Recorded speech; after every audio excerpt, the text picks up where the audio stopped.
BNP chairperson Begum Khaleda জিয়াকে দেখতে আবারও এভারকেয়ার হাসপাতালে গেছেন ডাক্তার জুবাইদা রহমান। শুক্রবার সকালে হযরত শাহজালাল আন্তর্জাতিক বিমানবন্দরে পৌঁছে শাশুড়িকে দেখতে সরাসরি চলে গিয়েছিলেন সেখানে। প্রায় ২.৫ ঘন্টার বেশি অবস্থান করার পর ধানমন্ডির বাবার বাসায় যান তিনি। এদিকে খালেদা জিয়ার জন্য কাতার সরকারের ব্যবস্থাপনায় জার্মানি থেকে আসছে এয়ার অ্যাম্বুলেন্স। আজ বিকেলে বিমানটি ঢাকায় পৌঁছানোর কথা রয়েছে। আরও জানাচ্ছেন মোহাম্মদ সায়েম।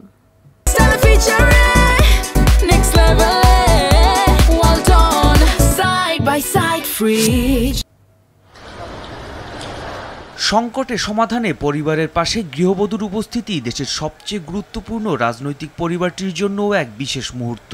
দীর্ঘ যাত্রার পর ২.৫ ঘন্টার বেশি সময় এভারকেয়ার হাসপাতালে থেকে ধানমন্ডিতে তার বাবার বাসায় যান জুবাইদা রহমান। কিন্তু রাতেই আবার হাসপাতালে অসুস্থ শাশুড়ির কাছে এসেছেন তিনি।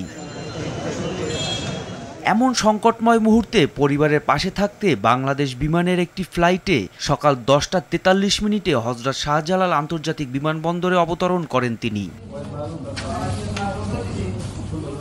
এ যাত্রায়ও ছিল নানা গুঞ্জন।